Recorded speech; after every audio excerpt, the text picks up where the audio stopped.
Akkam jirtu kabajamoota fi jaalatamtoota hordoftoota biiftuu Oroo bakkuma jirtanitti nageenyi keenya kan kabajaatiif kan jaalalaa isin haa ga'u isiniin jenna itti aansuun oduu sa'a kana qabannee dhiyaannee jirra.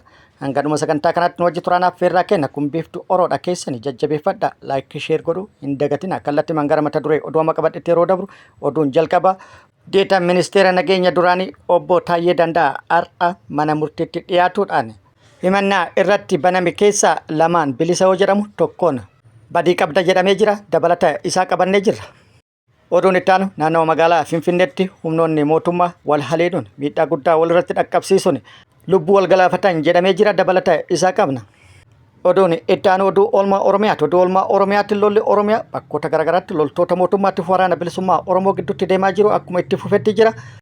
Lola Oromiyaa bakkoota garaagaraatti loltoota mootummaatti waraana bilisummaa Oromoo gidduutti deemaa jiru irratti waraanni bilisummaa Oromoo ol aantummaan injifannoo gagabbataa argadhe jedhee jira. Mootummaan gama isaatti waraana kana qolatuudhaaf humna garaagaraa deeggaramaa jiraachuu beeksisee jira. Dabalata odeeffannoo kana qabannee jirra. Guutuu oduu kanneeniitii fi kan biroo wajjin isin wajjin kan turu ani Bariisoo Ganamooti. Guutuun oduu akka itti aanu kanatti wal duraa duubaan isiniif dhiyaata. Obbo Taayyee Danda'a himataawwan lamaan bilisa yoo jedhamu himata tokkoon balleessan itti murtaa'ee jira. Deetaa ministeera nageenyaa kan turanii fi miseensa caffee Oromiyaa obbo Taayyee Danda'a himataawwan irratti banaman sadi keessaa himataawwan lamaan bilisa yoo jedhaman himata tokkoon immoo badii qabda jechuun manni murtii ol aanaa federaalaa ramaddii lidataa murteessee jira. Manni murtii ol aanaa federaalaa ramaddii lidataa dhaddacha tokkoffaa kan yakka heeraa fi sirna heeraa irratti raawwataman ilaalu har'a akka lakkoofsa Itoophiyaa sadaasa 3/2018 galmee himata obbo Taayyee ilaalee jira. Manni murtichaa obbo Taayyee himata lamaan balleessaa hin qabdu kan jedhe yoo ta'u himata labsii meeshaa waraanaa ilaallatuuf heeyyama osoo hin qabaatin meeshaa waraanaa qabatanii argamuu jedhuun obbo Taayyee Danda'a balleessadha jedheenii jira. Obbo Taayyeen dhaddacha har'aatiin himataawwan jalqabaa lamaan jechuun qaamolee waraanarra jiran kan mootummaan diina jedhee farrajeef deeggarsa hamilee kennuu fi afaan ta'uu akkasumas hojii qaamoleen kunneen mootummaa humnaan kuffisuuf yaalaniif deeggarsa kennuu himataawwan jedhaniin sirritti ofirraa qolatee jira jedhamee jira. Ta'ullee himata sadaffaa kan meeshaa waraanatti wal qabatuun badiin itti murtaa'uun mirkanaa'ee jira. Murtee irratti murtaa'e kanaan wal qabatee qaamonni garaagaraa yaada garaagaraa kan kennan yoo ta'u Jawaar Muhammad yaada kenneen qawwee gaafa inni aangorra ture mootummaan itti kenneen meeshaa waraanaa seeraan ala qabatte jedhanii badii itti muran jedhee jira. Oduun itti aanu waraanni mootummaa magaalaa Finfinneetti haleellaa walirratti raawwatuun miidhaa guddaa walirratti dhaqqabsiisuun lubbuu wal galaafatuun himamee jira. Mooraa waraana mootummaa Finfinnee laga Xaafootti argamu keessatti humnoonni mootummaa dhukaasa walitti banuun haleellaa walirratti raawwataniin loltoonni hedduun ajjeefamuu odeeffannoon gama sirraan dhaqqabde ibsitee jirti. Haleellaa kanas walirratti kan raawwatan sabaan wal qooduun akka ta'e odeeffannoon nu ga'e kan ibse yoo ta'u haleellaa kana walirratti kan raawwatan guyyaa kaleessa sadaasa 11/2025 waaree booda akka ta'es himamee jira. Sababa dhukaasa walirratti banuutiif kan jedhame miseensonni raayyaa ittisa biyyaa kutaa waraana 94ffaa gara wal duultan jedhamanii qophii taasisaa yeroo turanitti humni addaa naannoo Oromiyaatti fi milishoonni naannoo Oromiyaa garas geeffamuun yookaan gara mooraa sanii geeffamuun miseensota raayyaa ittisa biyyaa kutaa waraanaa kana waliin gara wallootti duulchisuuf kan garas geeffaman uffata raayyaa ittisa biyyaa yeroo kennamuufitti uffanni raayyaa ittisa biyyaa maaliif milishoota fi akkasumas poolisoota humna addaa kanaaf kennama maaf maqaan raayyaa ittisa biyyaa bada jedhanii miseensonni raayyaa ittisa biyyaa mormii gaggeessan ture.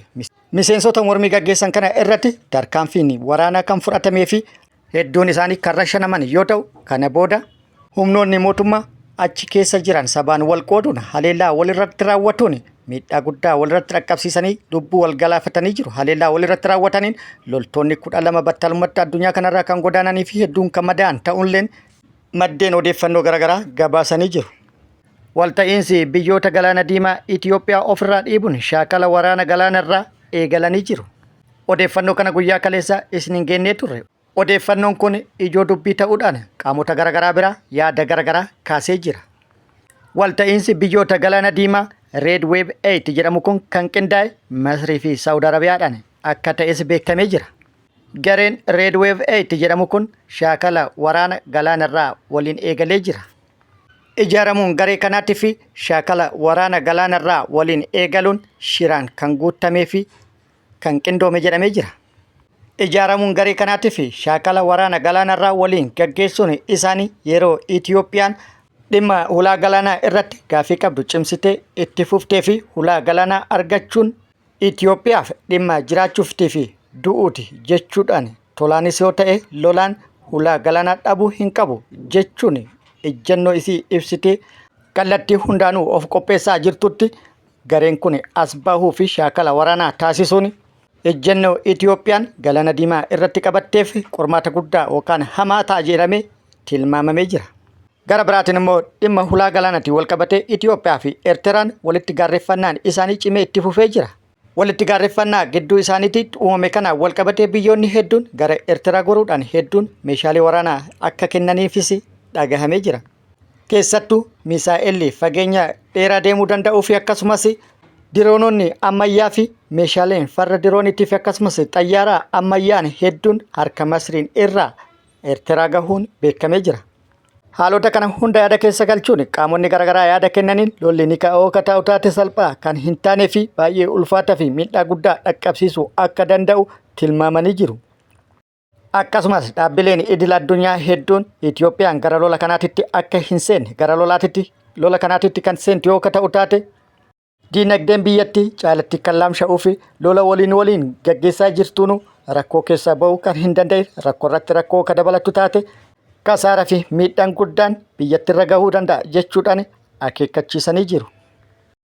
Oduu oolmaa Oromiyaatti lolli Oromiyaa zooniilee godinaalee fi akkasumas aanaalee garaagaraa keessatti loltoota mootummaatiif waraana bilisummaa Oromoo gidduutti deemaa jiru cimee itti fufee jira. Waraanni bilisummaa Oromootti bana haala adda ta'ee fi haala fuftee qabuun guutuu Oromiyaa keessatti haala jedhamuu danda'amuun duula isaa bal'isee haleellaa humnoota mootummaa irratti raawwataa jiru cimsee itti fufuu beeksisee jira. Haleellaa kanas zoonii kibbaa, giddugala, kibba bahaa fi akkasumas zoonii lixaatti walumaa galatti haala guutuu Oromiyaa keessa jedhamuu danda'uun duula bal'aa gaggeessuun haleellaa loltoota mootummaa irratti raawwatu cimsee itti fufuun haleellaa raawwataa jiruunis miidhaa guddaa dhaqqabsiisuun injifannoo argataa jiraachuu beeksisee jira. Haaluma kanaan waraanni bilisummaa Oromoo zoonii lixa Oromiyaa godinaalee garaagaraatii fi aanaalee garaagaraa keessatti haleellaa loltoota mootummaa irratti raawwateen miidhaa irratti dhaqqabsiisuun injifannoo argadhe jedhee jira. Haaluma kanaan waraanni bilisummaa Oromoo zoonii lixa Oromiyaa aanaa Boojjii Dirmajjiitti har'a barraaqan haleellaa loltoota mootummaa irratti raawwateen miidhaa guddaa loltoota mootummaa irratti dhaqqabsiisuun hedduu hojiin ala taasisuun injifannoo irratti argadhe jedhee jira. Haleellaa raawwateen hedduu addunyaa kanarraa godaansee hedduu immoo madeessuun kan harkaan qabeessa akka jiruu fi meeshaalee waraanaa hedduus irraa hiikkadhe jedhee jira. Haaluma wal fakkaatuun guyyaa kaleessaa sadaasa 11/2025 achuma lixa Oromiyaa Wallagga Bahaa aanaa Giddaa Ayyaana ganda dirree guddaa jedhamutti bakkoota garaagaraatti haleellaa loltoota mootummaa irratti raawwatee jira. Bakkoonni haleellaa irratti raawwates bakka Sooyyee fi akkasumas bakka Abaarichee jedhamanitti yoo ta'u haleellaa bakkoota kanneenitti raawwateen loltoota mootummaa irratti miidhaa guddaa dhaqqabsiisuun hedduu addunyaa kanarraa godaansisee hedduu madeessuun injifannoo irratti argatu odeeffannoon gama sirraan dhugeetti ibsitee jirti. Haaluma wal fakkaatu waraanni bilisummaa Oromoo zoonii kibba Oromiyaa godinaalee garaagaraa keessatti tibbana fufteedhaan aanaalee garaagaraa keessatti tarkaanfii loltoota mootummaa irratti fudhataa ture miidhaa guddaa dhaqqabsiisuun injifannoo argatu beeksisee jira.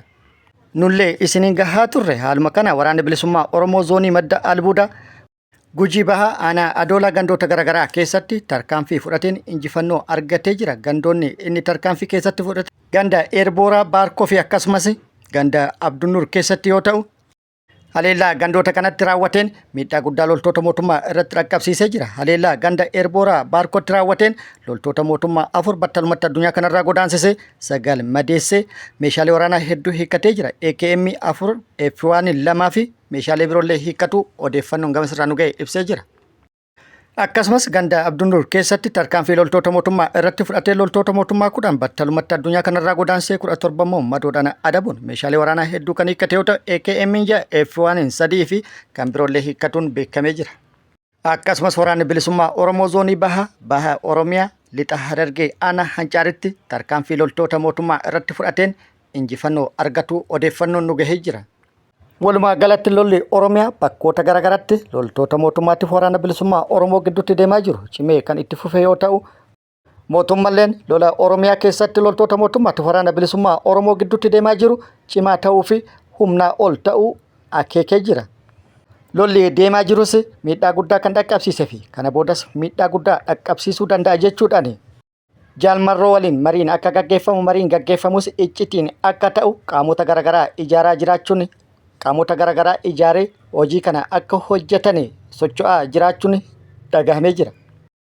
Gara biraatiin lola cimee Oromiyaa keessatti itti fufe kana qolachuudhaaf humna qilleensaatii fi humna lafoo Rippaabilikaan gaardii bobbaasuudhaan haleellaa bakkoota garaagaraatti raawwataa kan jiru ta'ulleen beekamee jira.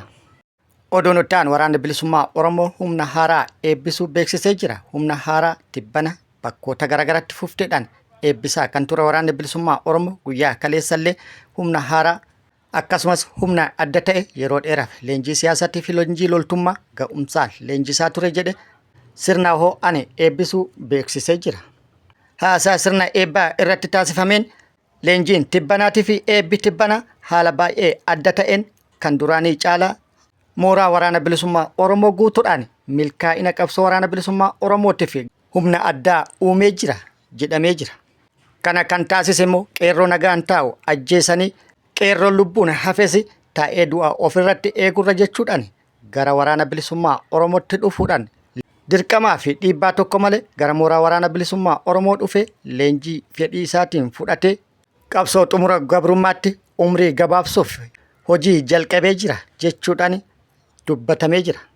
Qeerroo fi ilmaan Oromoo nagaan ta'an badii tokko malee manaa gadi fuudhanii ajjeesuun tooftaa uummata Oromoo ittiin sodaachisuuf cabsan karoorfatan ture garuu itti hin milkoofne. Qeerroon isaan badii tokko malee ajjeesan taa'ee du'urra jechuudhaan bosona filatee har'a bosonni Oromiyaa qeerroo du'a baqateen guutamee mootummaa bilxiginnaatti yaaddoo hamaa ta'ee jira. Mootummaan bilxiginnaa isa mana jiru ajjeesa isa bosona jiruun immoo gali jedha. Kuni ni danda'ama jechuudhaan dubbatamee jira. Kabajamoota fi jaalatamtoota hordoftoota biiftuu Oroo oduu namaaf qabadde kana hanga ammaa kana guutuu oduu wajjin isin wajjin kan ture ani Barisoo Ganamooti hanga yeroo itti aanutti deebinee wal agarrutti nageenyi Rabbi isiniif haa baay'atu nagatti nuu turaan immoo hawwii kenna nagatti nuu tura.